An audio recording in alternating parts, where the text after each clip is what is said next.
Hola licenciada y compañeros, por medio de este video vamos a explicar un poco sobre las enzimas. El grupo está conformado por Sofía Cortés, Jennifer Ochoa, Mauricio Paniagua y mi persona, Ricardo Paniagua.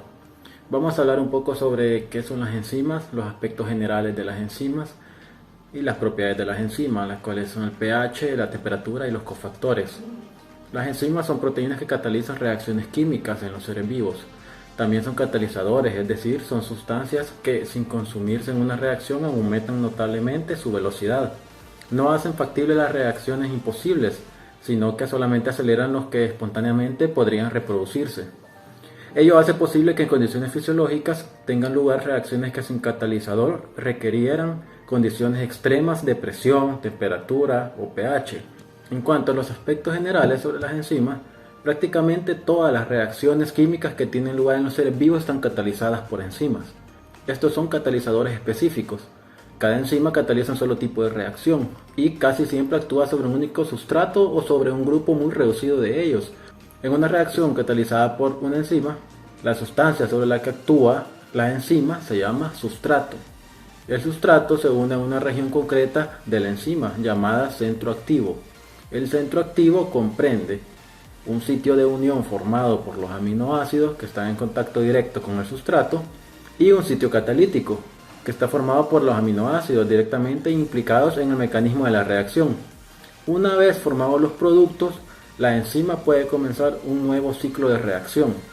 Las enzimas, a diferencia de los catalizadores inorgánicos, catalizan reacciones específicas. Sin embargo, hay distintos grados de especificidad. La enzima sacarasa, por ejemplo, es muy específica. Rompe el enlace beta-glucosídico de la glucosa o de compuestos muy similares. Así, para la enzima sacarasa, la sacarosa es un sustrato natural, mientras que la maltosa y la isomaltosa son sustratos análogos.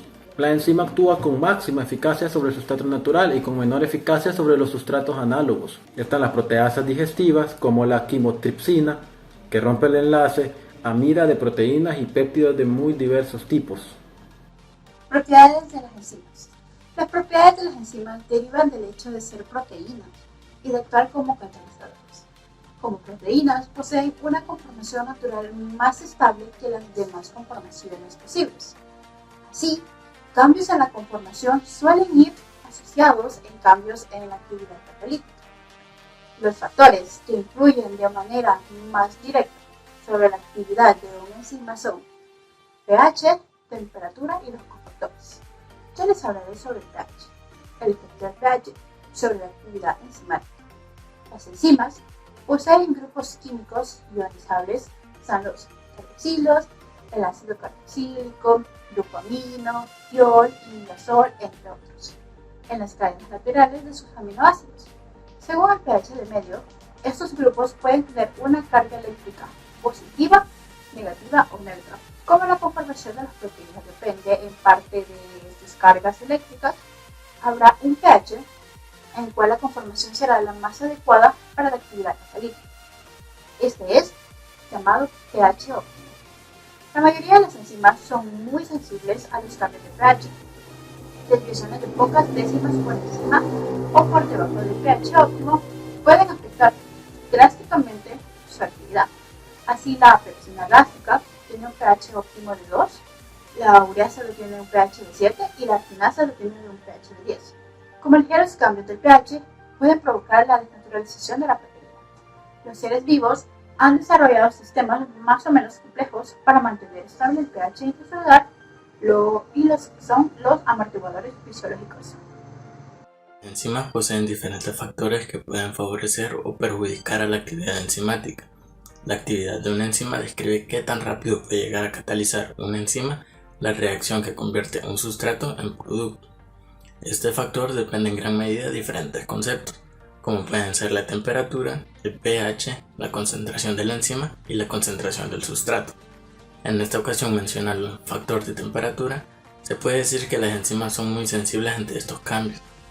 Las enzimas a bajas temperaturas muestran poca actividad porque no hay suficiente cantidad de energía para que se pueda llevar a cabo la reacción que se necesita catalizar, pero en cambio, a temperaturas más altas, la actividad enzimática aumenta a medida que las moléculas que se están reactando se mueven más, generando estos más coaliciones con las enzimas.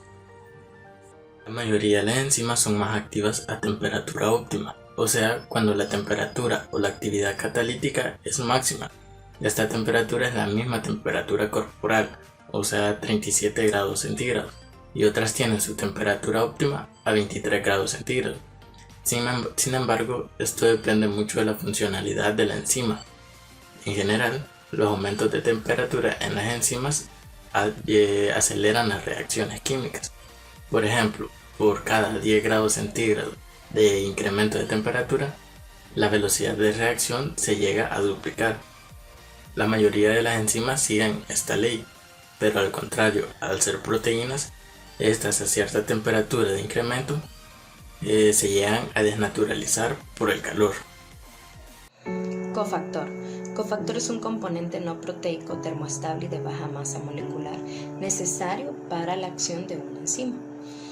El cofactor se une a una estructura proteica denominada apoenzima y el complejo apoenzima-cofactor recibe el nombre de holoenzima.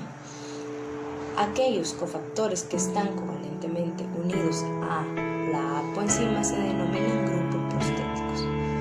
¿Cuál es la función de estos cofactores? Pues normalmente estos sirven para suministrar grupos químicos y propiedades químicas que no se encuentran en otros grupos, como por ejemplo el ATP. Por ejemplo, este es un cofactor con una capacidad única de transferir energía para impulsar procesos químicos como la actividad de enzimas y proteínas de transporte. También otro ejemplo es el hemo, que es un complejo químico que contiene hierro y lo cual permite que el hemo se una a las moléculas de oxígeno de una manera única. Los cofactores son muy diversos, así como sus estructuras y sus propiedades. Ejemplos claros de eso son las vitaminas y los minerales. Uno de esos ejemplos que podemos encontrar son el cofactor tiamina y el ácido